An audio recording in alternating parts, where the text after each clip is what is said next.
Our hero crouches down, drawing on the floor while making a summoning, calling out to any entity to respond to his plea. He was searching for fame, fortune, power, and wealth.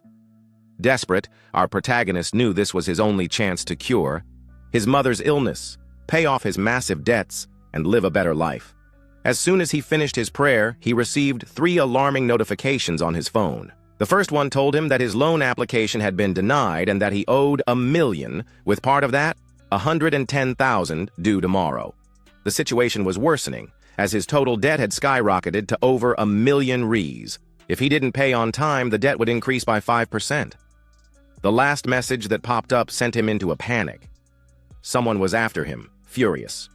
He then pleaded with the great being for mercy, offering to give up his soul and body, wishing to become its servant. In his prayers, he asked to become a star. Suddenly, a lightning bolt struck his body, causing him to fall backward. When he finally woke up, the pain in his head left him disoriented. He remembered being at the office, working on a project. He rushed, thinking about his unfinished tasks, and was shocked to see his reflection in a puddle.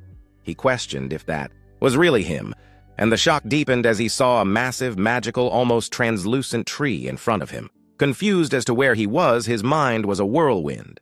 Out of nowhere, someone congratulated him, and his eyes widened in disbelief. The great being revealed that he had been successfully summoned, and as a reward, could make 3 wishes for anything he wanted.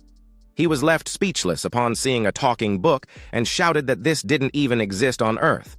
That experience made him start to believe he had actually been transmigrated. It made sense that this could be his ace in the hole. But on the flip side, he thought 3 wishes felt a bit limiting since he had seen others get unlimited wishes before. So he declared his first wish. He wanted 10 more wishes. The book then got all excited and suddenly emitted a dark energy around him, warning that there was a problem with the contract. But he realized that the situation wasn't quite what he expected. The man looked terrified at the giant creature looming over him. The great being then revealed its true form, a colossal monstrosity that would leave anyone in shock. In that moment, he realized a new soul occupied the man's body, with paleness washing over his face. The man asked who he was and what this meant. The great being replied that he wasn't worthy of knowing its identity, but that the former occupant of the body had used their soul and body to make a wish. It clarified that it had taken the soul, but that the body should belong to it. However, a new soul now inhabited it. This made the man think that the soul in the body should also belong to him. He wasn't happy with how he had been transported. Worst of all, what he thought was a helping hand turned into a possession. Knowing he needed to act fast, he listened to the great being. Once a contract is formed, any intention to break it would lead to excruciating torture. He screamed in agony as the flames consumed his body. The great being watched in disappointment, seeing he was just a weak soul. It wished that the soul would just die quickly. It recalled what was in the contract. If the breaking was due to force majeure, Party B would be exempt from responsibility, and if it couldn't fulfill due to the great being's interference, the responsibility fell on it. Knowing this, he thought he couldn't be killed for breaking the contract. The great being, perplexed, watched as the mere mortal dared to argue rules with it. Our boy knew that this being was powerful and could easily end his life. But he decided against it, making the man think he was being tested. He assumed he was being evaluated for a new contract, so he asked if he qualified to sign. This piqued the interest of the tall, wealthy being the first to negotiate with him. Since the kid had caught his eye, he decided to offer him the contract. He stipulated that if he could, he would grant 1 wish in exchange for giving the man a new life. The being's wish was for 999 wishes. He pressured the man, warning that time was running out. The man mumbled that the being was quite shameless for wanting to copy his wish. The being reminded him that he had only a minute left before losing consciousness and his life, then asked if he had made a decision. With no other choice, the man signed the soul contract, committing to loyalty to the bearer and fulfilling the 999 conditions set by him. Our hero discovers that the contract holder has the power to grant rewards as soon as the stipulated conditions are met. This contract was signed by none other than Joe Cheng, our protagonist. Later that night, Shane arrived home with his clothes, completely torn, looking like someone homeless. hoping no one saw him like that. He couldn't believe that that jerk of a boss had left him in such a humiliating situation. He had been told before that the boss would come looking for him when needed, but until then he could do whatever he wanted. He wanted to be working hard, but the truth was he had no choice but to obey the boss, and complaining wouldn't solve anything. So he decided he would face things step by step. As he unlocked the door, he noticed everything inside was dark. Looking around, he realized no one was home, making him think that his family's situation was even worse than he had imagined. Then, to his surprise, he found a blood loan linked to Zoom, which raised his curiosity about what was really going on with his family. Suddenly, someone shouted, "Hey, you punk!" And before he could react, he got hit on the head with a pipe. The man who attacked him wanted to know where he had been all this time and was furious that the kid had ignored his calls. He was with two thugs and was extremely angry that the brat was complaining about being tired of living. One of the thugs tried to remind him not to beat the kid to death, while the other said it was fine since the kid was as strong as iron. Confused and hurt, Chen asked who they were, but the man didn't hesitate to hit him again, questioning whether he had forgotten about the loan from last week. He then asked why the woman hadn't shown up to sell blood and pay off her debt. He started wondering if the kid's mom had died somewhere, making a cruel comment about how she was an idiot for risking her life to rack up such high debts for a loser like Shine. He hammered it into Shane's head that trash will always be trash. He pointed out that someone born as trash with no talent still dreamed of changing his fate, even with all that debt. The man claimed that both the brat and the old lady weren't even worthy of carrying his shoes. There was a time he'd been asked if he wanted to give up being a prophet. Shine had answered to his mom, actually. Yeah, because he didn't want her to suffer anymore. He shared his recent nightmare, where his mom had to work hard every day until she collapsed from exhaustion and never got up again. The last thing he wished for was for his mom to end up like that. He worried if she'd ever wake up one day. And even without becoming a prophet, his mom calmed him down, telling him that everything would be okay. She promised that even if the sky fell, she would support him and advised him to believe in himself more. As he recalled this, our hero's eyes sparkled brightly. The man interrupted his thoughts and asked why he wasn't saying anything. That's when the kid's fist flew into the man's face, knocking him across the room. The other guy, who had his back, turned, yelled at him to stop because the kid could end up dead if he kept hitting him. But to everyone's surprise, the man soared over them after that punch, lost a few teeth, and landed on the floor unconscious. His friends were baffled, wondering how a kid could do that. Then they realized something was wrong and noticed the kid's aura.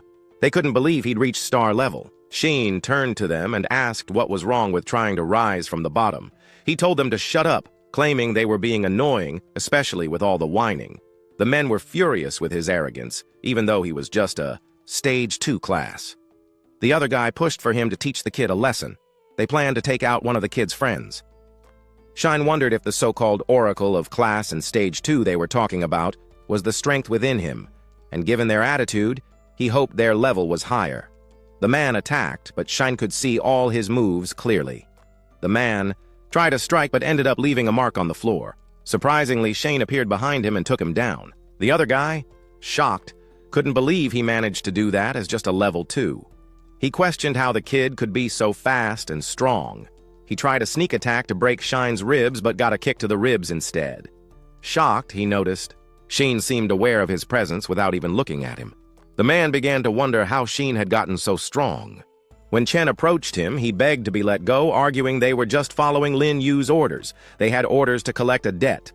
Chen decided to ask about Lin Yu and instructed the man to pass on the message that he would pay the debt and wanted the others to disappear. The man hurried off. Tiana watched the scene, knowing the boss was just watching everything unfold. The boss was impressed to realize that Tiana could feel his presence with her sharp intuition. Tiana, in turn, commented that she felt a strange power inside her and that she was supposedly getting help from him in secret. The boss confirmed that, indeed, if he hadn't lent some of his power to Shane, he would probably have wound up as a puddle of mush, so he should be grateful. The boss sarcastically remarked that Shane was dreaming because his power wasn't something a mere mortal like him could wield. He warned that Shane had only been lucky not to have crossed the line, otherwise he would have found death before. They even touched him. Jane was shocked to realize that working for him brought no benefits. He suggested that if Chen got stronger, it would be easier to fulfill his wishes. The boss assured him that, according to the contract, he would grant him a useful reward, although he didn't know what it would be yet. Yet he made it clear that if Shenko stirred things up, he'd borrow his power again, and should forget it, unless he wanted a death wish. Chen wasn't happy about that statement, but agreed. Deep down, the boss thought about how the kid had exceeded his expectations. Not only had he borrowed more power than he anticipated, but he also controlled it very well. He wondered if this was his destined path. Shine asked if he had decided on his second wish. The boss was confused, so Shine explained what he hoped the boss would help him achieve. The boss replied that he hadn't really thought about it yet, but he said he had a lot of wishes, and that when the time was right, he'd get it. Shine then asked what he should do now, and the boss casually said he could do whatever he wanted. Shine looked frustrated by that answer, especially since he knew nothing about the world and had so much to discover. He had hoped to make a wish and get some guidance, but he realized that wasn't happening. He settled in and checked the old owner's phone they found on the roof. He knew that if he was going to live like that guy from now on, he needed to learn more about him. He saw that all the messages were about debts and online shopping for stuff like supplements. That made him realize that being a prophet came with a heavy price.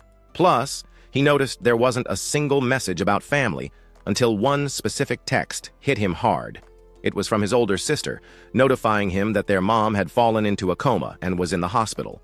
She asked him to go to Tianlin Hospital. When he arrived at Tianlin Hospital, he was overwhelmed with worry and saw a woman sitting at the foot of the bed. The atmosphere felt strange, but he understood anyone would be upset if something so important was overlooked. He thought the woman with slumped shoulders was his sister Jo, Wei Ting, and the person in the hospital bed was his mom. Seeing her, he couldn't help but think she looked so different from his memories. He wondered if it was because of him, apologized to his sister for being late, and asked how she was doing. "So, Linda Goal, what's your excuse this time? Was it training, a promotion, or were you just too busy summoning gods and doing things that left you speechless?" She told him that their mom had worked hard to pay off debts until she collapsed, which made her furious, especially since he hadn't even been able to visit her once when their mom had given everything for him. She shouted that the whole family had done their best and added that in order to pay the debts, their mom couldn't even afford the ICU, that she had endured all this just by sheer willpower and had almost lost her life.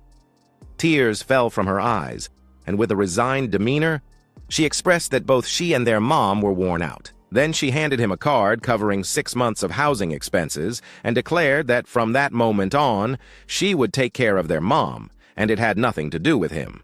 Finally, she said he needed to handle the rest of his debt on his own, because it was no longer connected to them. He was shocked and a bit anxious about what all that meant, and so his sister made it clear she was cutting ties with him. As he left the hospital, our hero noticed the boss seemed to sense his anxiety. He asked if that woman's words affected him, but the protagonist pointed out that she was practically a stranger and that the situation wasn't even his fault. The boss commented that he didn't expect the boss to be the comforting type. He just mentioned that it was okay, remembering his own past. Back then, he was the same way, wanting to express something but couldn't get the words out. The boss advised him not to let the confusion get in the way of his wishes. Sheen confirmed that if he proved his worth, the boss would help him get stronger, and that if he became strong enough, he could make up for everything. The boss promised that as long as Sheen showed his worth, he'd see him as his destination. He hoped that kid wouldn't bring shame to No Right City and the Way Club, especially in the presidential suite. Someone mentioned that the profits weren't bad, so they decided to keep ramping up the investment. That comment came from a man wearing sunglasses, with a cigar in his mouth and a girl on each arm.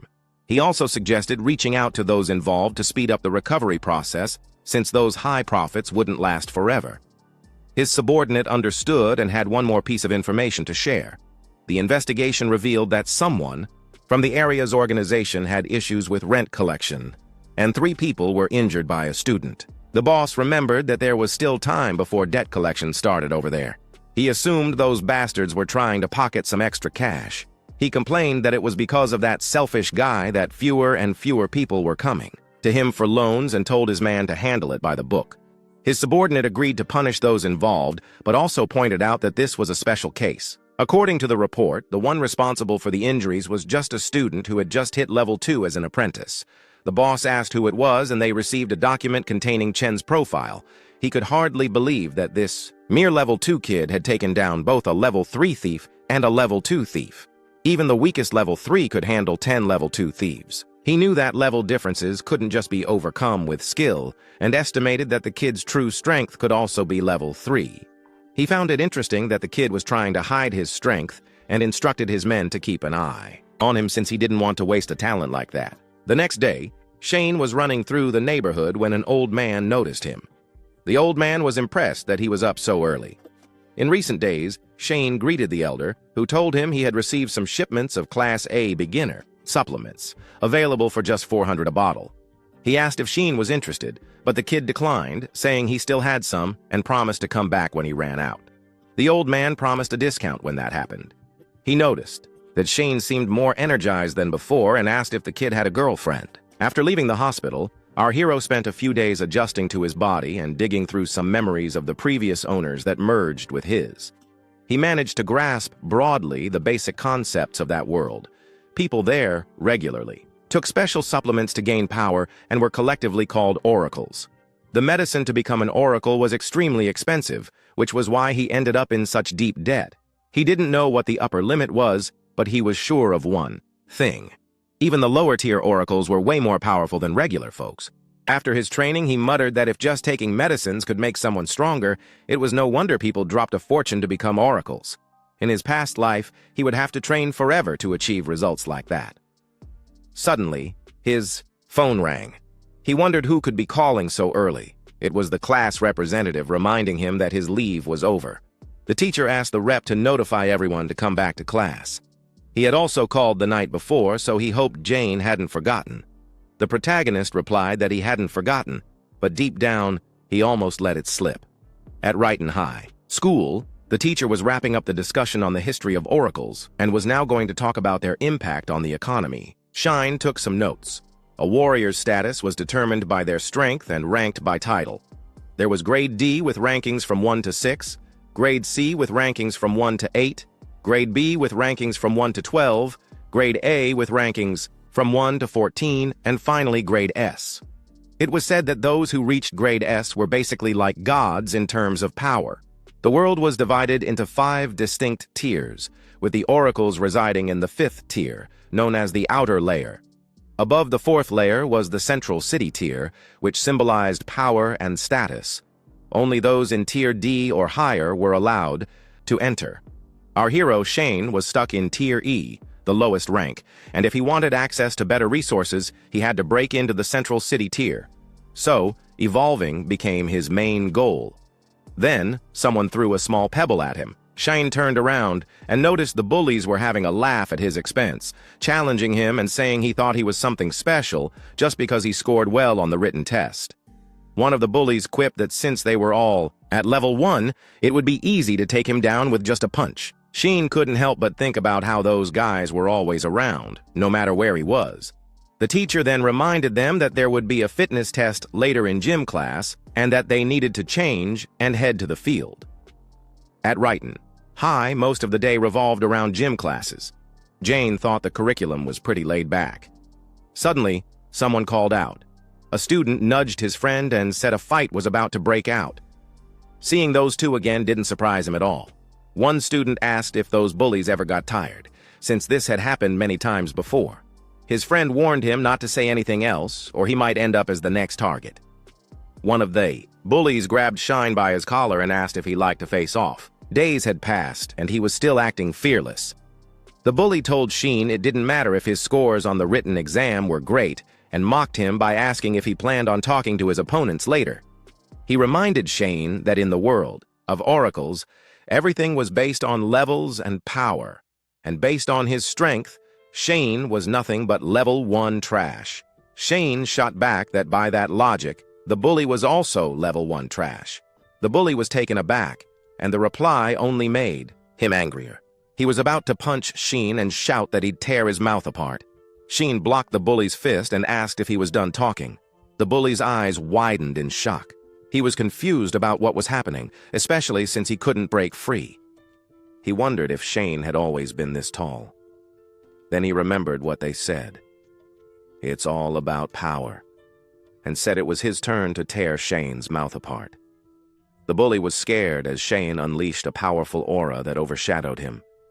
But he was distracted by an overwhelming pressure when someone said he had guts. Cut to the teacher asking who gave them permission to make a scene in his class. It was gym teacher, Tia Gigi, a level 5 oracle, grade D. Gigi was annoyed with Shane since he had just returned and was already causing trouble.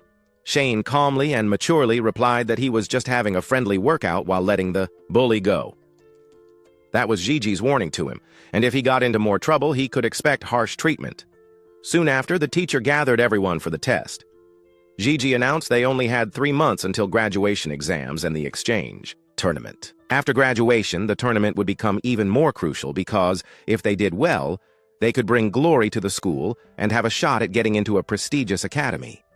To make sure everyone performed well, he had brought some high-grade supplements for beginners, which he sold for 6,000 and change. So they started training. One student got to the bar and managed to do 24 reps. He just couldn't do more. Meanwhile, the other one was so hyped up that he had already hit 50. Shane was just watching, wondering if this was really the point of the oracle test. He thought it would be something special. At that moment, someone came over and asked if he was okay. It was the class representative. She was worried because he had missed several days and thought something might have happened. She felt a bit embarrassed and explained that she didn't want to pry, but it was odd for him to take off so close to graduation. Jane reassured her, saying he was fine and appreciated the concern. Then, with a curious look, she asked if he wasn't buying the professor's supplements. Our hero replied that he was short on cash, but in his head, he wondered if everyone was buying those pricey supplements. He was curious if he was the only one in class without money. Meanwhile, she was concerned that if he didn't buy them, it could affect his performance on the test. Suddenly, someone called her name. Liutinia! She said goodbye to him and started doing pull-ups. It was tough, and her body was shaking as she tried. In the meantime, Gigi saw that 25 students had bought 2 supplements. When Liutinia managed to hit 35 pull-ups, she told Gigi that she had passed. Gigi noticed that the students who bought those expensive supplements were getting special treatment from the professor. As graduation approached, it made sense that they wanted better grades, but he knew that, with his current skills, he probably didn't need them. Plus, he was out of cash. Chin hadn't bought any supplements, and the professor doubted he would pass without them, so he decided to dock some points just to make the kid fail. Using Chin as an example, he spied on the pull-up bar and wrist guards. Everything looked normal, but he was cautious, as there might be something more to the oracle test. When he grabbed the bar, to his surprise, his body suddenly felt heavier, and the more strength he used, the heavier everything got. He wondered if it was because of the crystal on his wrist. Just as he had expected, the oracle test wasn't simple at all. He realized that the weight applied had a limit, and with his current strength, it was chill to adapt.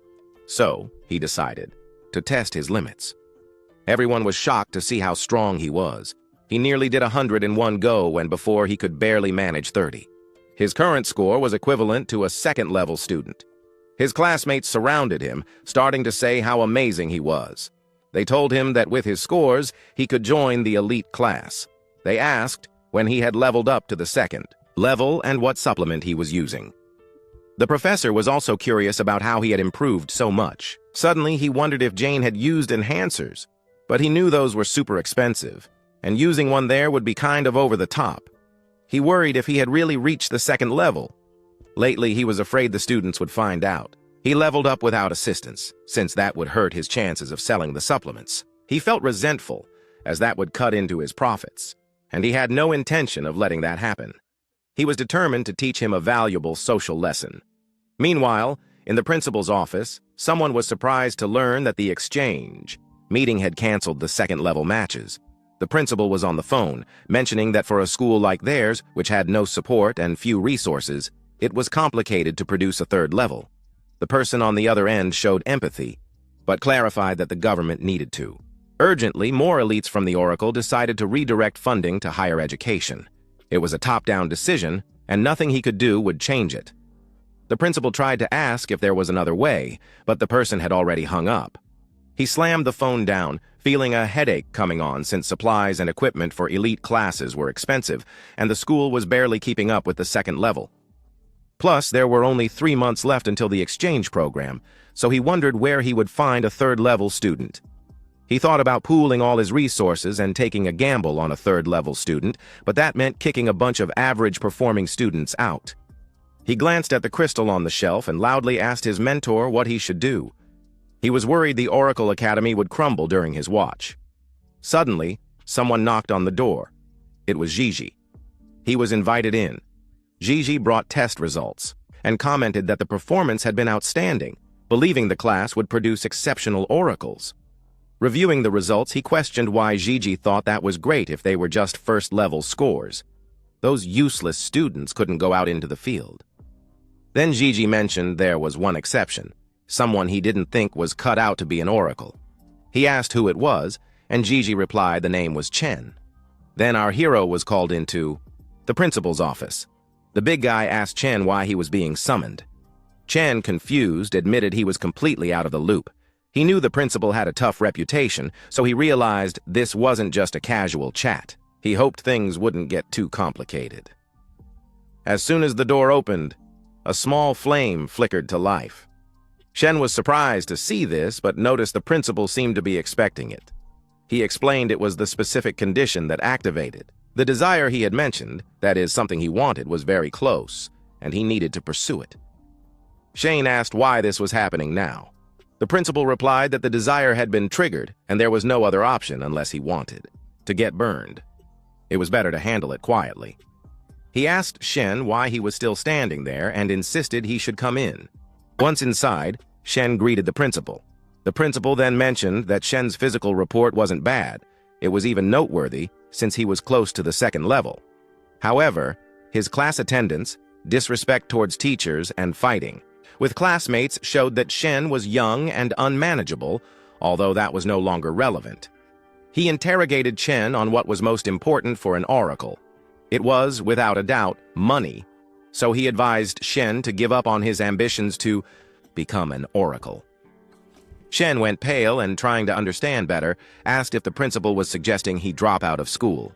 The principal confirmed, stating that Shen needed to realize that the cost of being an oracle in the future would be very high, considering his family's situation. He suggested that instead of risking everything, cutting his losses early would be the smarter move. The principal knew that given Shen's physical test results, he could be accepted into the special class, but since the school was on the brink of collapse, it was better to concentrate resources on promising students rather than admit someone mediocre. He reasoned that if they could develop at least one third-level student before the exchange competition, there would be a glimmer of hope. He then informed Shen that if he agreed, he could get a refund on his tuition. Furthermore, he mentioned that Shen wouldn't even need to show up the next day and asked what he thought about that. Meanwhile, the grand being that took the form of a book noticed something, the black crystal on the shelf. It told Chen that it had found the target and that he should hurry and grab it. Chen, exhausted, replied that he was already struggling to keep himself together and suggested that the boss should take it instead. In turn, the boss said that if he could have done that, he already would have. But the contract stipulated that the crystal had to belong entirely to Chen in order for him to have a chance at it. He found himself in a dilemma. He needed to go to the central city to pay off a debt, which required a level and a certification from the Oracle School. It was the only high school for oracles in the city, and to secure the certification, the crystal couldn't be expelled. He took a deep breath, trying to relax. It wasn't a dead end just yet. As far as he could remember, since the founding of the Light of the Path, students had never gone beyond E rank 2, making someone above that rank extremely valuable. If he was already at E rank 2, he knew he could immediately level up. He recalled that the boss had mentioned a reward that could help with his ambition. He considered the idea that if he hadn't decided yet, he could choose for himself. The boss agreed, noting that he had sensed Chen wanting something, a request for borrowed power. The boss was opposed to this, as his body could no longer handle its own power. Chen was just lucky he hadn't exploded yet. Chen insisted he couldn't afford to be expelled, as that would complicate his chances of reaching the central city even more. Maybe the boss's wish wouldn't come true, but he asked for the boss's trust. The boss was left speechless. Then Chen said that whatever happened, it wasn't the boss's problem. The contract appeared, informing him that the contract Chen signed allowed the contractor to receive the reward. In short, Chen could borrow power from the book whenever he wanted, and all the consequences would fall on him. Chen accepted that contract as well. There he was, in front of the principal, standing for a while. The principal asked if Chen still needed anything. Chen asked the principal to reevaluate his score, then he would decide whether he could stay or not. The principal agreed and extended his hand. Through that handshake, he assessed that Chen was 2 levels above what the report indicated, but still far from ideal. Meanwhile, Chen reflected that he only had 1 shot and was uncertain how far he could go. He wanted to tap into as much power as possible. The aura in his hand began to shine brightly. The principal was shocked as the aura became overwhelming. The boss also didn't expect Chen's explosion to be much stronger than what he had granted him. The principal was baffled and curious about how Chen's level had shot up instantly. With that, he reached a complete level 4. Then, Chen, with his usual charm, asked what the principal thought of the situation now. The principal, realizing that the sky was like a big maze, made a request of Chen. He should represent the school in the district exchange competition. Chen, taken aback, was completely stunned. They sat down to talk, and the principal made it clear that the idea was for him to join the Level 4 exchange group. All this to show results to the Department of Education. He explained that competing at this level was the highest honor for secondary schools. After all, Chen's school had been ranking low for years, and if they didn't bring in results soon, the ministry would cut funding. That's why the plan was to focus all efforts on promising students, and that was the source of this whole misunderstanding. He, looking worried, hoped Chen wouldn't be upset about all this. Chen, with his sharp wit, replied that he understood what was at stake. The director, feeling relieved, was happy to hear that, and in an attempt to apologize, made it clear that Sheen's enrollment fees would be waived. Plus, after transitioning to the special class, the weekly supplies of Starlight Energy for beginners would increase from 3 to 6. The director then asked what Shane thought about this and if there was anything else he needed, assuring him that the school would try to meet his requests. He also emphasized that as an exceptional student, Shane would be welcome anywhere, but he sincerely hoped he would consider this opportunity to represent the school in the competition. To stress its importance, he mentioned that this decision could even determine the survival of the school. Given how much the director was offering, Shane picked up that this was something truly significant to him.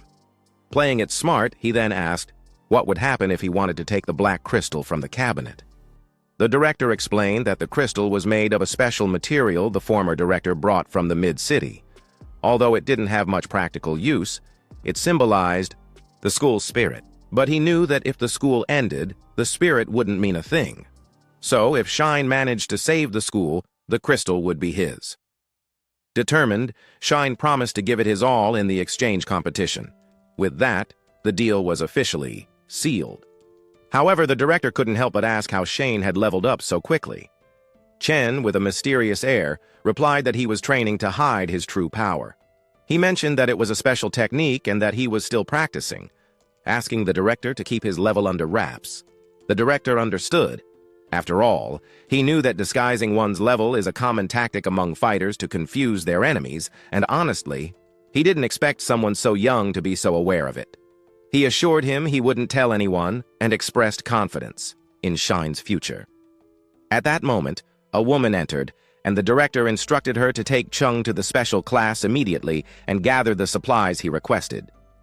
She led Chung, explaining that the entire second floor was dedicated to this special class. Soon, the next task would be registering Chung. Chung thanked the teacher for all her help. Intrigued, she asked about his relationship with the director, since she had never seen him so happy. Shine, with a smile, simply replied that they got along well. Meanwhile, someone was sprinting toward Shine.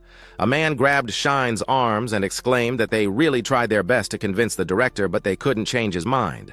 He insisted that even with mediocre grades, he still had the right to learn, and he hoped that even after giving up, Shane would keep pushing himself and not throw it all away. The teacher, confused, asked what he was talking about, clarifying that Shanks would be transferring to the special class the next day, and she was about to take him for registration. Then, she told Gigi that the director wanted to see him and that he was pretty upset. It was clear he was in trouble. Night fell, and Shane went back to his room, lying on his bed, thinking about the tough task of leveling up from level 2 to 4 in just 3 months, with no idea how he would accomplish it. Even though leveling up took a fortune in resources and a lot of time, for a poor guy like him, leveling up 2 levels in 3 months felt like an impossible mission. He turned to the boss and asked if there was any way to level up all at once, practically just with his own effort. The boss, confused, wondered how that could happen, and said that if he wanted help from him again, he would have to fulfill his wishes first. He remarked that deep down, he should blame himself for picking a reward like that. Our boy said he had no choice. It was the only solution he could think of. The boss stressed that he had already warned him he wouldn't be able to use that power for long without burning out. He knew he wasn't stupid enough to rely on borrowed power to win the tournament and achieved impressive results. He hadn't been expelled and found some resources that would improve his situation. So, leveling up might take time, but right now, his priority was the debt that was due in just 5 days. Our hero knew he needed to figure out how to make some cash. At school, though, Chen looked nauseous and was completely out of the loop. It felt like he was in an abandoned factory. Suddenly, someone approached him. The guy waved and asked him to come over. He realized Chen hadn't answered the roll call and deduced that the kid might have gotten lost. The class supervisor found it tough to manage the situation and apologized for the oversight. The man introduced himself as Mr. Zhang, the elite class teacher. Chen thought elite class teachers would be super strict, but he was surprisingly chill. He was curious if there were other teachers in the elite classes. The teacher replied that, yes, there were 3 academic instructors, but only he handled the training. He mentioned that the number of students was only decreasing, and those good enough to enter the elite class were rare, so they hadn't hired more instructors. Mr. Zhang added that he usually used an internal space for classes and training, while the external area was just rotting away. Tiana noticed that the school wasn't in great shape, so it made sense why the principal was so anxious. Mr. Zhang assured him that, at the end of the day, a skinny camel is still bigger than a horse, and he believed the place wouldn't be shutting down anytime soon. They entered the training room, where Mr. Zhang already mentioned they were having a free training session. He led Chen to introduce him to the class. Now Chen understood why they called it the elite class. It was basically a high-end gym, and the students seemed motivated, but he sensed the atmosphere was a bit tense. Mr. Zhang gathered everyone to introduce their new classmate. He introduced Shen to the class, and despite being late, it was fine, since the elite class always prioritized strength above all else. Mr. Zhang trusted that Shen had some real skills to have made it in. He was hopeful everyone would get along and do well in the upcoming exchange competition. However, a student from the back of the room voiced his doubts, implying Shen got in through quotas. He added that this might end up ruining the whole elite class. Mr. Zhang then told the kid named Wayne Hall to watch what he was saying, emphasizing that Shen came in through the right channels and it would be best if he stopped spreading rumors. Wayne Hall shot back that whether it was a rumor or not, they'd find out soon enough. He officially challenged Chen. The crowd was shocked because it had been a long time since a formal challenge happened. A formal challenge is serious. The loser has to serve the winner without complaints, and Wayne Hall was the toughest guy among them. They couldn't believe he was intimidating the newcomer. A nearby blonde kid asked a pink-haired girl what was going on. The pink-haired girl explained that the transfer student was about to fight Wayne Hall, but he didn't understand who this transfer student was. Mr. Zhang commented that a formal challenge isn't worth it unless the other party accepts. But to his surprise, Shen accepted. He said that if it was just a friendly challenge and not a life-threatening situation, then he would take it. In his mind, it sounded like a great opportunity to see how he compared to the others, and as a perfect preparation for the exchange competition, the director heard about the situation. He got a phone call letting him know that Chen was going to fight someone. It was Mr. Zhang who broke the news. He explained that Wenhao had made a formal challenge, and Chen accepted. The director panicked, especially since neither of them was willing to back down, and other students were already gathering around, everyone cheering. The situation was spiraling out of control, with students egging on the fight to show the newbie, who was boss. The director was there thinking about how he had to keep an eye on things to maintain a cultured level of training. He saw the perfect opportunity to test their skills, so he asked John to set up the arena while he approved the challenge.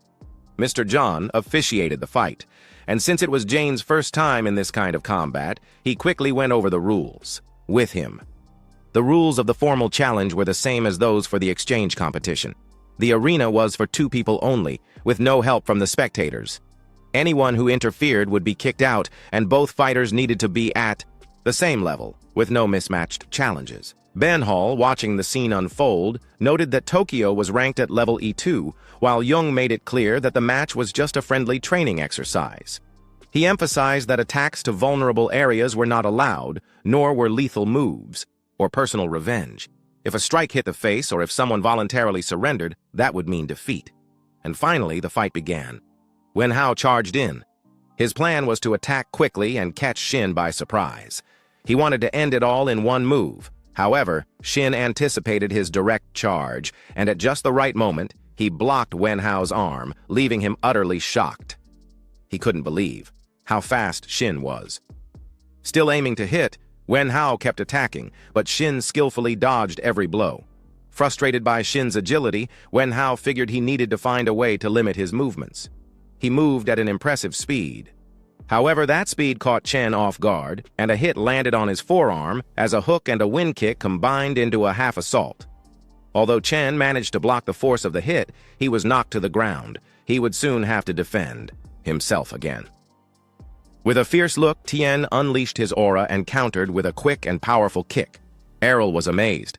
He hadn't expected Tien to have combat techniques, but he was determined to stay calm, thinking that as long as he didn't get hit in the face, he still had a chance. He believed he could recover until Shin accidentally landed a light jab on his nose. Shin then explained that a hit to the face counted as a loss. Wen Hao was rendered speechless. Mr. Zhang wasted no time and declared Shin the winner. Wen Hao was in shock. He couldn't believe he had been defeated, and the other students, equally surprised, recognized that the newbie was stronger than they thought. In Shin's mind, the fight had been quick, but he now had a real sense of what competition felt like. He then asked Henry if he had any more complaints. Mr. Yang was also impressed, especially since Henry had received professional training, but he never imagined he would be defeated so easily by Shin, who didn't have formal training but displayed excellent physical skills and reflexes. He realized that Chen had great potential for combat, and it was no surprise the director wanted to keep a close watch on him. Suddenly, the director appeared.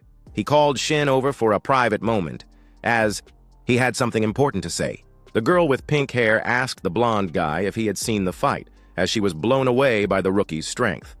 The blonde guy chimed in, saying that someone that strong should definitely be one of his underlings. The principal then asked Shin how he was enjoying his time in the elite class. Shin replied that everything was chill, but his classmates were a little too hyped up. The principal chuckled and explained that a powerful oracle always draws more attention, so he'd get used to it soon enough. He then told Shin that from that point on, he needed to focus on training and that if he needed anything, the school would be there to help him. As Shin realized the principal already had faith in him, he thought it was the perfect time to ask about making some cash. He wondered if there was a quick way for the students to earn money. The principal quickly responded that at his age, he shouldn't be worrying about that and should focus on training. But how's he supposed to have a shot at making good money in the future if his family is struggling? The school will help cover some expenses, he added. The principal said he was only curious, but deep down he knew he needed to come up with another plan. Since you've made it this far, it's a sign you're enjoying it, right? So drop a like, subscribe to the channel, because there's a lot more coming. Back in the training room, he was lightly practicing, thinking that borrowing some students could be an issue there, so it was better to play it safe. Meanwhile, he kept pondering how he could make money when someone approached him. It was the blonde guy, who draped an arm over his shoulder and commented that the fight had been epic. I even got to talk to the principal directly. This made Chen wonder who this guy really was. Just then, someone called the blonde guy Chanjerwi, saying he was being rude. It was the pink-haired girl who quickly apologized for his behavior and clarified that he didn't mean anything bad. Sushi to the floor. She introduced herself in a friendly way and soon pulled Jerui into the convo. She pointed out that technically they were his seniors, so if he had any questions, he could ask them. Jerui, feeling in charge, declared that they were now a team of 3, and as the leader, he'd provide full support. Meanwhile, Chen thought they were a little weird, but decided to keep that to himself. Then he caught their attention and asked Chen about that move he used earlier. Shane was completely lost, not understanding what he was talking about. Jirui was shocked to realize that Shane had no idea what a combat technique was, and what was. Even crazier was that the move Chen used was purely instinctual, based on reflexes. He remarked how brutal that was, and if Wayne Hall knew Chen was using that out there, he'd freak out. But it seemed like he was nothing but a poser. That's when Shioxia stepped in to explain the situation. She shared that combat techniques are powerful moves, and people like prophets can learn them through scrolls or memory stones. The powers and effects of these techniques vary depending on the user's mastery. There are many types of techniques, and the strongest prophets adapt their moves to their own fighting style. She highlighted that the move Wayne Hall used during the fight was a D-grade technique known as hook wind kick. Hearing this, Sheen wasn't surprised to understand why he couldn't defend himself in that moment. He thought to himself that if he had some of those techniques, he'd have a better shot at the next interclass exchange fight. Curious, he asked if these techniques were rare. Jaru, with a serious tone, replied that they were almost always rare, and the stronger the technique, the harder it was to find. He explained that the school teaches some basic techniques, but the most powerful ones usually need to be bought or obtained from someone famous who can share an example. One that he gave was the price of a common Class D technique, which is around 500,000 yen. Shine almost fell over when he heard that, as it was an amount equivalent to months of loan payments. Diaru mentioned he had some of those techniques too and suggested they could train together next time. Shioxia also confirmed he had one to show. He remembered that getting into the advanced class was super expensive, so the kids there must be incredibly wealthy. An idea began to creep into his mind. If these guys came from rich families, maybe he could ask them how to make money. He opened up to them, saying he wanted to buy a technique but was low on cash, and asked if there was a fast way to get some. Jiaru, all playful, suggested they should rob a bank. Shane thought that was a bit extreme, and replied that unless they were talking about that, when it came to making quick cash unconventionally, the Blackwater Zone and the Miracle of the Land were the only things that came to mind. But Jioxia wouldn't let that slide, nudging Diaro and telling him to stop messing with Shen, because if the teachers heard, he could get in trouble. However, Shane's curiosity was piqued. Jaru backtracked, saying he'd heard a lot of strange things happening there and that the school strictly prohibited students from going. If you got caught, the punishment would be immediate and you'd be expelled. Jiaru, curious, asked how much Shane owed for the technique, and he revealed it was about 300,000 yen. The two were surprised to learn that the debt was so high. They checked their bank accounts and realized they didn't have enough. Shane started to think, desperate times call for bold actions, so he decided to swing by Blackwater Road after school. Looking at his phone, the navigation said the place was just around the corner, but the street looked empty and had a weird vibe. Even though it was close to home, he chose to change out of his school uniform before leaving to avoid being recognized. He asked the security guard what he thought of the place, but didn't get a response. So he concluded that the guard didn't care much since the oracles of the outer zone weren't top-notch. He felt confident he could handle the situation on his own with his level 4. He thought even if something happened, he could dodge it, but couldn't help but notice how the place seemed abandoned for a long time. It made him wonder if there really was a miracle to be found there. Then he noticed some footprints, which meant someone had passed through recently. Soon after, our protagonist spotted a secret passage and decided to venture toward it. Little did he know that a few men were watching him with malicious intent. His eyes widened as he entered. The place was brightly lit and bustling with activity, but the streets were dirty and illegal trade was happening there. It was clear everyone avoided mentioning that place, as the law seemed non-existent. He thought that if there was a profit, anything went. This also made him reflect that maybe there was a chance to make some cash before the deadline. Before anything else, he glanced back and wondered how long those men had been following him. They got closer and complimented his sharp instincts. They planned to capture and abduct him. But with his perception, they'd need to be a bit more aggressive. Sheen got nervous because they thought he was just putting on an act. But one of the men quickly shot back that he had seen plenty of young rich kids disguising themselves in search of thrills. If they kidnapped him, it would be for ransom. Would they get rich? That idea seemed completely ridiculous, and it was easy to see from our hero's expression that he thought the same. One of the men, draping his arms over the guy's shoulders and giving a friendly slap on his cheek, looked pleased to see the boss frozen in terror. He said Chain should cooperate, pay the ransom, and he'd think about letting him live. Chain shot back that the guy was being a real jerk, but before he could go on, a single blow to the back of the neck knocked the man down to the ground. Everyone was in shock from the unexpected knockout. The other two thugs pulled out their knives, ready to teach our hero a lesson. Suddenly, two wooden crates flew through the air and hit the back of their heads. Shen, completely confused, saw someone appear in front of him. He felt a hand grip him. The woman under the hood said he needed to come with her and started dragging him away, reaching a place she believed was safe. Shane expressed his gratitude for her saving him, but deep down he had a lot of questions. The woman seemed to know him and asked why he was there, forgetting she was supposed to be disguised. Sheen asked if they knew each other. She then explained that she had spotted his name on his badge. Sheen was shocked to realize his badge was still there, but also relieved that the girl wasn't someone he knew. Sheen thanked her for the heads up about the badge and reflected on how he'd put his disguise at risk. She warned him not to expose his information so casually in the Blackwater district, as it was extremely dangerous. She offered to guide him out, but he ended up declining because he had urgent matters to attend to. He knew if she found out he was a student, he'd be in big trouble. The woman was sure he was still Shane after all these years. She wondered if he really had forgotten her or if he was just pretending. Knowing he was a student, she was curious about what he was doing there and how he was acting. It made her wonder if he had become a thief too. Moments later, Shane bought a face mask for $10, believing it would keep him safe. He had already wandered around a bit, but still didn't know how to make a profit. Someone approached him, noticing he didn't seem like he was from the area. The man asked who he was. The guy introduced himself as a tour guide and bragged about knowing everything about the place, claiming he could answer any question. Jane asked if there was a nearby palace, where he could make some quick cash. The guide took him to the spot and was pretty pleased because he secured a fee. They entered a dimly lit building that housed an arena. A fighter delivered a blow to his opponent and the crowd went wild. Shane soon realized he was in front of an underground fight arena. The man informed him that if he wanted quick money, this was the place to be.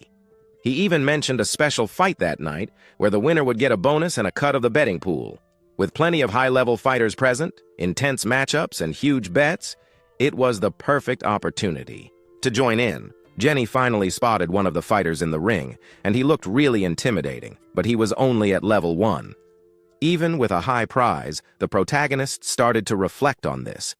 A man approached and asked if he was interested in gambling, suggesting that this way he could win some chips. Chen, determined, replied that he wanted the entire prize, leaving the man wide-eyed. The woman decided to follow him into the arena. Moments later, the crowd was in disbelief, yelling to kill that weakling, as Shane looked much smaller than his opponent. The mysterious woman trailing him looked around confused about why Shane was inside the ring. His opponent even said he shouldn't get cocky just because he had won 2 matches, claiming to be a ranked player in the tournament. His name was Urif, and he wouldn't stop talking. But Shin made sure to interrupt him with a punch, knocking the guy out with a single hit. The crowd started to get bored, since that one punch seemed enough to take down all his opponents. Shen was aiming for a quick and clean victory. The next challenger looked cocky, but before he could finish his sentence, he was taken down. Another guy who wanted to give up was tossed aside by Shen. The man in the white suit behind the screen went pale. He hadn't expected that weakling to cause so much chaos. One of his subordinates reported that the fighters who were about to sign up had fled, and the clients were demanding refunds. If things kept going this way, the arena was in trouble. Either way, they couldn't let the kid walk away with the prize. He ordered his subordinate to bring that guy back. Chance missed his punch and ended up striking the last challenger instead. Then he declared he was ready to claim his prize. The host said the crowd wanted to see more, and the management decided to give everyone what they truly desired, an exciting finale. Shen realized they never intended to give him the cash fairly. The final fighter was introduced, and Shen was surprised to see the guy. The dude was restrained and introduced as a mutant named Nephlin. They brought out a monster trapped in a metal frame and removed its restraints. Once free, the monster threw itself on the ground as the arena sealed off again. Shen was completely confused about what was happening. Something was attached to the back of the monster's neck, and then it released some air as the capsule in the middle of it was pulled out. The monster stood up, looking terrifying, like a tall, skinny goblin. A woman in the crowd clung to the man beside her, scared out of her mind, and he felt relieved to be in the back row. Still, he tried to comfort her with empty promises that he would protect her. The woman following Shen was shocked to see that monster. In her mind, she questioned why something like that was there. She realized it was beyond Jane's level, and that with her abilities, she could safely take him out. But that would expose her location. Jane was irritated. It was clear her opponent was different from the others. For one, what was in front of her didn't look human, and it felt like prey in the eyes of a hunter. Just being there filled her with dread. Her instinct screamed that she was in deep trouble. The monster's middle finger transformed into a blade and attacked. It was so fast that it hit him, and if it weren't for his reflexes, he would have been dead. This made him sure the monster really wanted to kill him. He realized he had to be more aggressive and couldn't just play defense. When the monster attacked, he grabbed its arms, trying to keep his distance, but he still felt the pressure. He understood how strong and dangerous his opponent was, and that he needed to finish the fight quickly. Using borrowed power, he leaped from level 2 to level 4. With that, he managed to push the monster back. Shen clasped his hands, raised them, and struck the monster in the head. He wondered if he had managed to knock it down, but to his surprise, the monster got back up and attacked, raking his shoulder. Our hero could hardly believe that his strongest attack had no effect. The monster's skin was thick and its claws were sharp, making close combat quite risky. He knew he needed a weapon. With the monster charging again, he snapped off a sharp finger and decided to use it as a weapon. He held on tight and struck the monster with his makeshift weapon. Instrument in hand, the attack left a scratch on the side of his neck. Though he felt disappointed by the shallow hit, he found satisfaction in realizing the monster actually felt pain. Shen also understood that his strength didn't match the creature's. Even after leveling up, he was certain that if he could just get close one more time, he could finish it off. However, surprisingly, the monster started to release smoke, and he wondered if it was poisonous gas, but soon he realized it was just mist. Suddenly, a sharp pain struck him in the side of his torso. He swung his weapon, but there was no one there. Feeling another scratch on his back, he realized he couldn't see what was attacking him. The monster was using the mist to wear him down. He knew he was scared, worried that the monster would figure out his weakness, so he wasn't making any sudden moves. And even if he managed to survive the attacks, if the advantage ran out, he would be in trouble. That was why he needed to wrap up the fight quickly.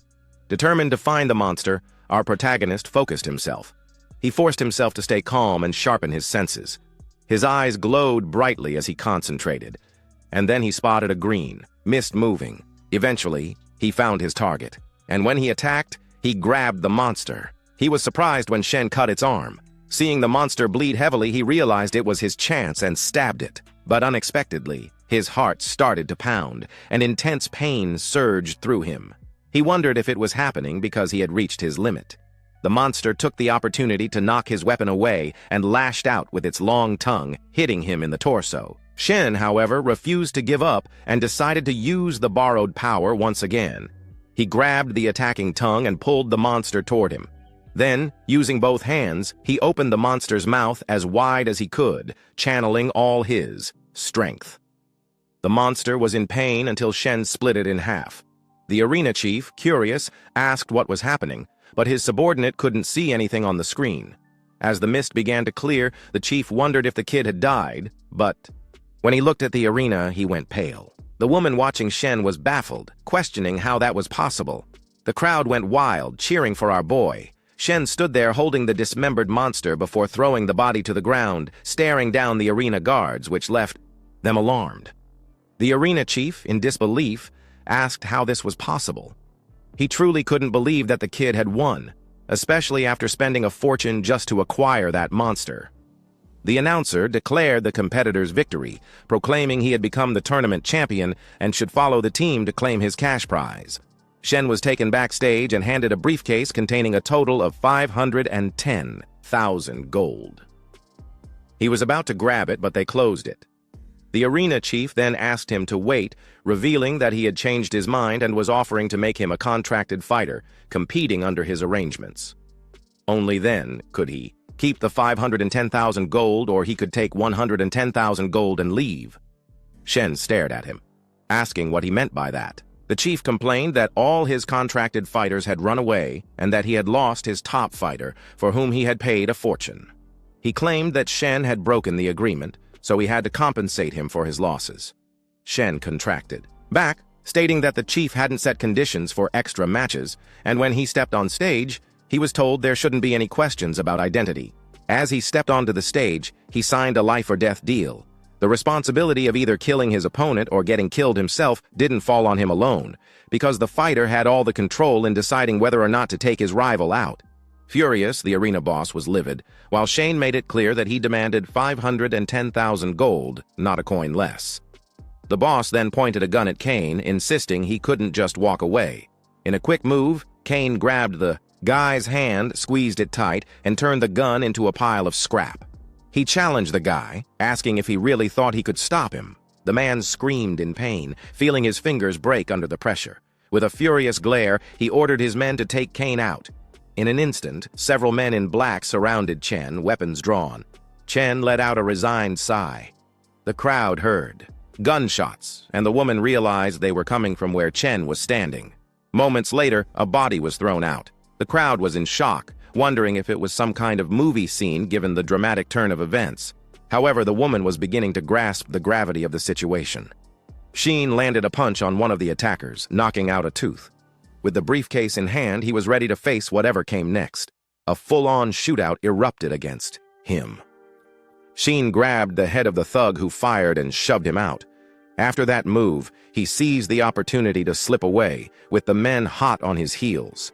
They called in reinforcements to block all the streets and back exits. But by then, he had felt his heart race, exhausted from using too much borrowed power. And worst of all, his injuries were getting worse.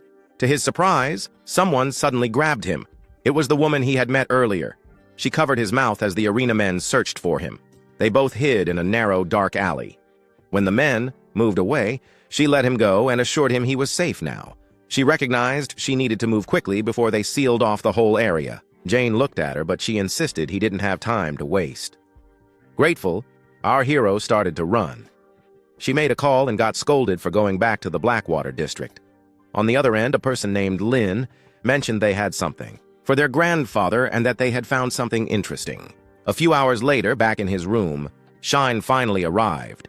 Barely in the door, he dropped to his knees, completely spent. He was in excruciating pain, pale and sweating profusely, and in an instant, he passed out. When he checked his stats, he was level 2 with the borrowed power skill and still had 999 wishes left, but nothing to show for it. He owed 510,000 hens to pay off his debt.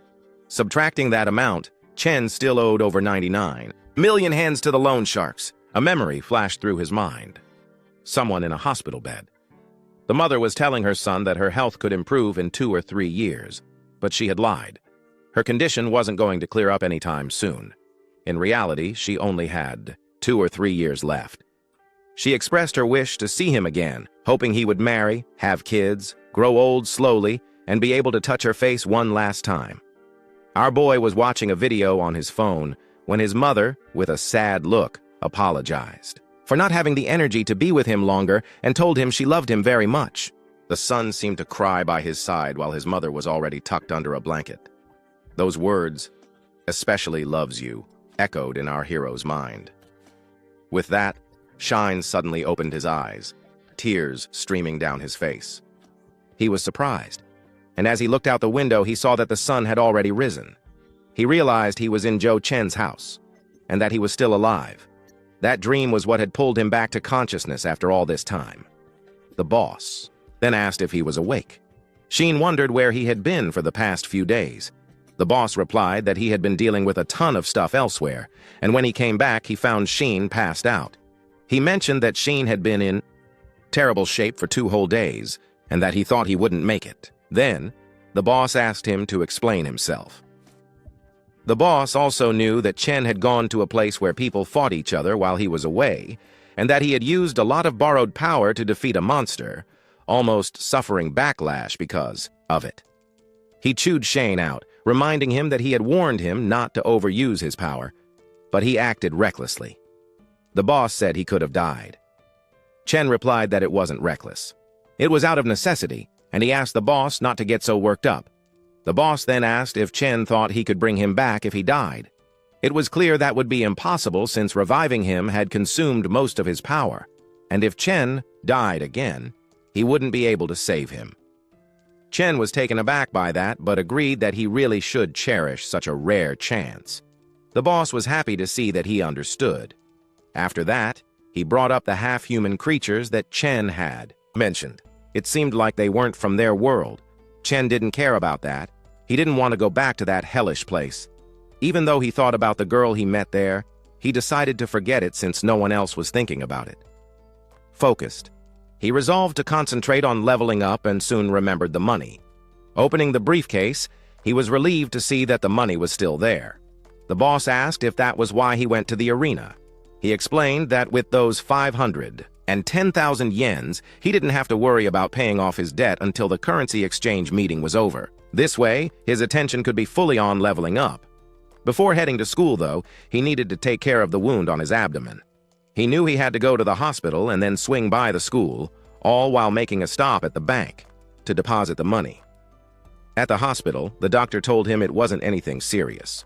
Although it was a painful wound, it was healing well. They told him to keep the wound clean and avoid getting hurt again. The doctor remarked that healing so fast wasn't common and asked if he was a prophet, to which he replied that he was. The doctor informed him that prophets tend to get hurt often and that the hospital had a promotion. If he got a card, he could enjoy discounts.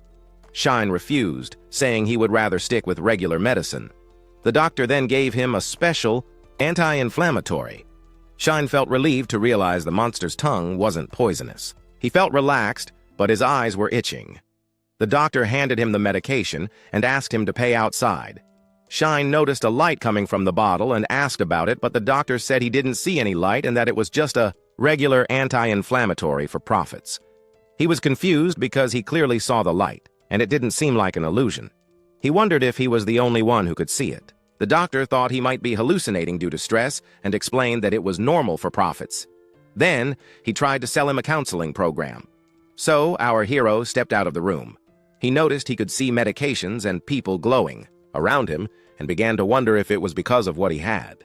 Prophet skills. He started thinking about the real difference between regular people and prophets. A thought echoed in his mind. It was something common. The only real difference was that prophets were enhanced by the energy of the stars. He let his imagination run wild and wondered if the light he was seeing came from a star or if it was born from the struggle he was in. If it was the latter, that would be a huge discovery, because the key to evolving as a prophet lay in how much star energy he could absorb. If he really had the ability to feel the star energy, it would be super easy to soak it up. Just then, someone caught his attention. A man passing by was radiating extraordinary star energy. The man noticed he was being watched and turned around. Even though he knew there wasn't anyone strong nearby, he took a call, and the voice on the other end asked why he was at the hospital at that moment. The guy was reminded of his mission, to find the alien star with long green hair. He replied that he rarely traveled, so he'd be staying in the country for a while and would meet up with his little princess. The person on the other end buzzed with excitement at this news, since, according to his boss's prophecy, the alien star was crucial for changing history. Before figuring out if this was a foe or an ally, he was advised to hire them first and then act as needed. The man commented that his boss worried too much. He said that if the alien star was really the enemy, she'd destroy herself. It's worth mentioning that this guy was just a low-level thief in the academy. Cut to the principal talking to Chen, who had just disappeared shortly after joining the special class. He didn't answer calls, responded to messages, and skipped classes. In Shane's mind, who had just returned, Chen was already in trouble. Shane apologized, explaining that a family emergency had kept him from notifying the school. He said he was willing to accept any punishment for what happened, but the principal clarified that wasn't exactly what he wanted. He just wanted to know if something bad had happened to Shane. Chen reassured the principal that everything was fine and asked if he was worried that he might back out of the exchange program. The principal was firm. No, he trusted Chen, but he was more concerned that Chen might be hiding some kind of trouble he didn't have the courage to talk about. He said that, as a good prophet, even if Chen disagreed with going to school, he'd still do his best to support him. He emphasized that the academy's purpose was to shape great prophets, and that would never change. Sheen sensed this, assuring him that everything was okay. But he didn't stop there. He promised to give his all in the fights and bring honor to the school, which was all the principal wanted. Before returning to class, he added that his friend was so worried he even visited the principal's office. Shane was confused, but in class, Jaru put his arm around Shane's shoulders and asked where he had been. Xiaoqia also commented that even the teachers were in the dark, all worried about him. Shane simply replied that he had a lot of problems at home. Jaru took the opportunity to talk about combat techniques, and moments later, he pulled out a card and said that he and Xiaoxia had pooled together 300,000 so that Shine could pay off his debts, and he could pay them back whenever he had the money. Shine was surprised as he casually mentioned it, but didn't expect them to take it seriously. He thanked them but said he thought the technique wasn't worth it and decided not to buy it. Jaru assured him he'd find something better. Suddenly, someone called out to Shane. Wayne Hall was blushing as he approached. He confessed that he had heard them saying Shane was short on cash, so he decided to give him his card, which had 50,000 in savings. He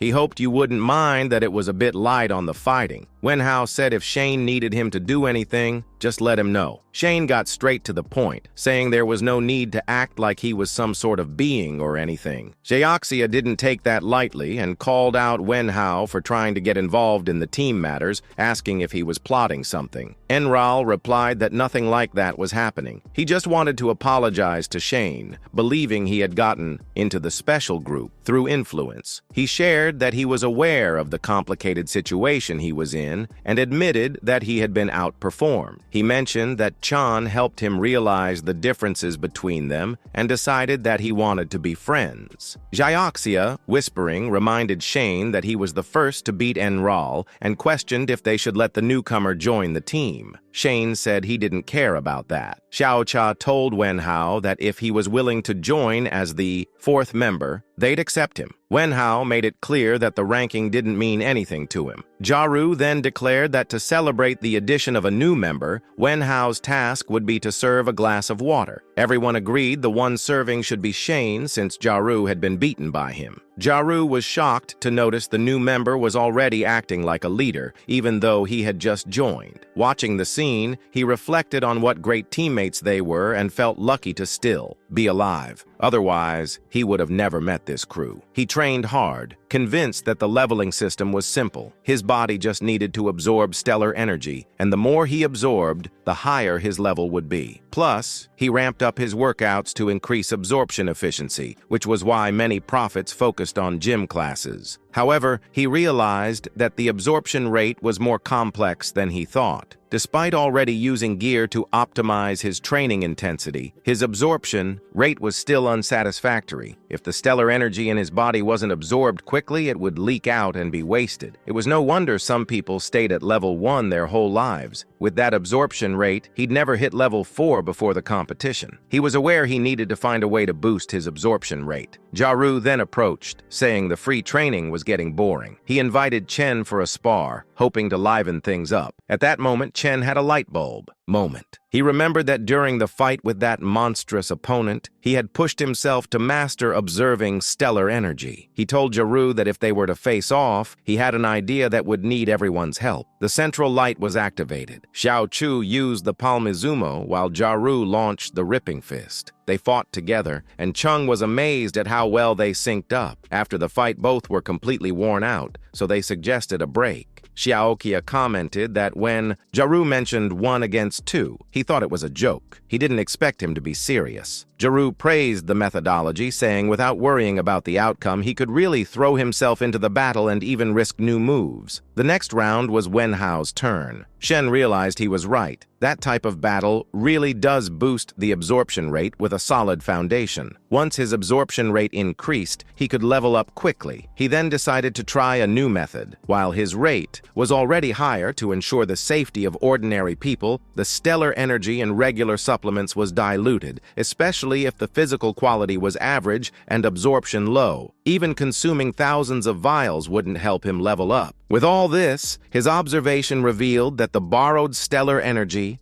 it was 100 times more concentrated than supplements. With his current ability, absorbing this energy directly would make his body explode immediately, but he believed he could control the flow and make the borrowed stellar energy permanent. He felt it was time to take a risk, using his lending power. He was shocked by the insane amount he could take, which made sense since he had already leveled up twice in a row. Focusing, he slowly controlled the flow and maxed out the tablet before absorbing it. Soon, the energy gathered in his heart. He didn't expect even the smallest amount to trigger such an intense sensation. His body instantly filled up, and despite trying to control the absorbed energy, he realized he had taken in too much, and if he continued like this, his body would explode. He had to release it. When he did, everyone was left speechless. At first, they thought it was an earthquake, but soon realized the source of the phenomenon was him, and they were dumbfounded to see his stellar energy surge so suddenly. The boss appeared, puzzled, and asked what was going on. He could hardly believe that Chen had absorbed his energy. Then, the ant explained that Chen had tried to control exactly how much he received, reducing it to what he could handle, and luckily, it worked. The boss was impressed that Chen had absorbed stellar energy and hadn't died, making him question if this was truly his destiny. To give a bit of background on stellar energy supplements, they're made from materials that contain stellar energy, like stargrass or star crystals. They also provide a variety of magical effects, like replenishing stellar energy, boosting physical strength, and healing wounds. Shen asked if he had said anything, and the boss, relieved, replied that he hadn't. He expressed his happiness that Shen was alive. It was then that Zhang arrived in a panic, asking what had happened and if they were okay. Xiao confirmed that everything was fine with Shen. Jaru explained that they had finished training and were just resting when Shen suddenly reacted like that. Mr. Zhang, surprised by the powerful stellar energy overflowing, ordered Henral to grab the measuring device. It showed that Shen had reached level 3. Everyone was stunned. It was the first level 3 they had seen at the school in years. He ran off to inform the principal immediately. Shucha asked Shucha how he had leveled up, showing interest in learning from him. Shucha replied that all he did was train like they used to, assuring her she'd level up soon, too. He didn't expect it to cause such a stir, thinking about trying it at home when he got the chance. Jaru believed in Shen, feeling super excited after that intense training session. Chelsea agreed, stating that if they kept training, they'd level up too. Wayne Hall interrupted, asking them to stop resting and saying it was time to train since it was his turn now. As he committed to his training, he noticed the boss wasn't cursing this time. He ensured there was nothing to worry about since he still had plenty of stellar energy, stored that hadn't been used. He believed that as his body absorbed slowly, he could level up again to level 4. The boss just watched in silence, listening to everything. As time passed, July 12, 2026 rolled around. Only 55 days remained until the exchange tournament. Shen dedicated himself intensely to training. Another day went by, and he continued to train with his friends. Days flew by as he focused solely on leveling up, until finally, September 6, 2026 arrived. It was the day of the exchange tournament.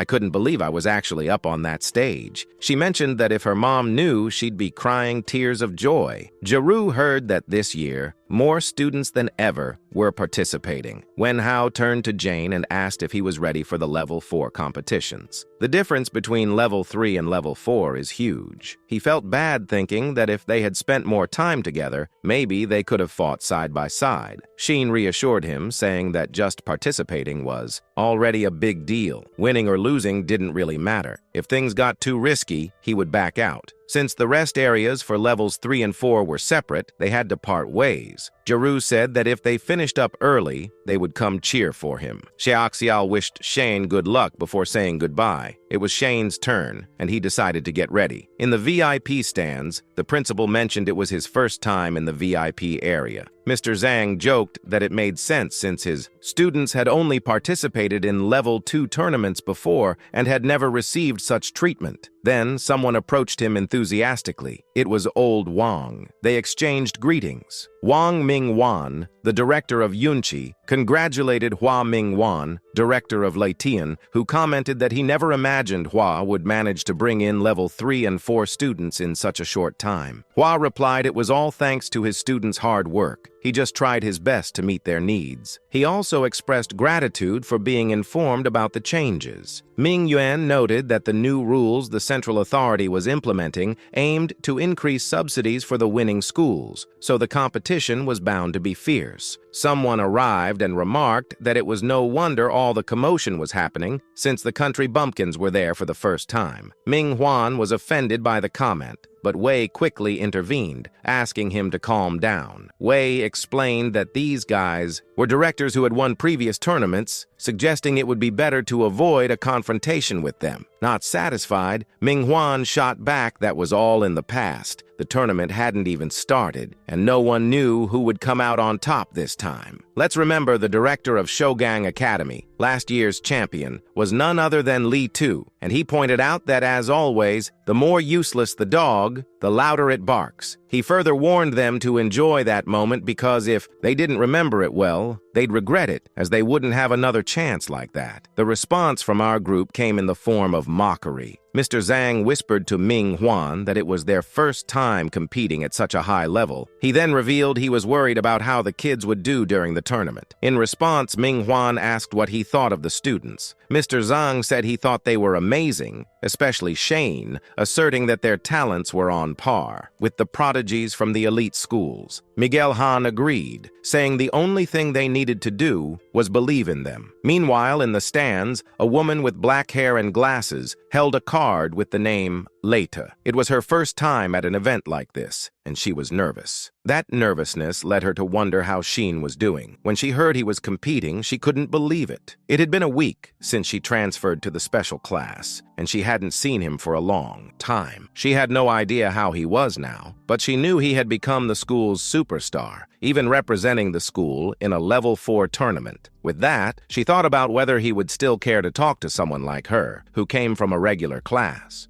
Finally, while she was lost in thought, she tripped, and luckily, someone caught her. It was Jane, who looked concerned and asked if she was okay. She was surprised to see him and thanked him for the help. She asked what he was doing there. Shen smiled, saying he had just passed by and stopped to say hi. She mentioned that she thought after joining the special class, he wouldn't want to be friends with her anymore. He reassured her, saying that was ridiculous because to him, friends are friends, regardless of status. That made her smile. She was glad because, as she hoped, he was still the same. She had full confidence that he would do great in the match. Soon after, the competitors were called to the stage. Shen was wearing a black shirt, pants, bracelets, and sneakers, giving off a cool and classy vibe. The class representative was eager to see him in action. Shen was currently at Level 4 in his class, and, with borrowed power, he had 999 wishes and 0 rewards. While he didn't have any debts at the moment, his total remaining debt was around 99 million. Before wrapping up, a huge thanks to everyone for watching. If you enjoyed it, just hit the like button. It really helps us out. Whoever liked it, ask for the next part and drop a like. So take care and see you in the next video.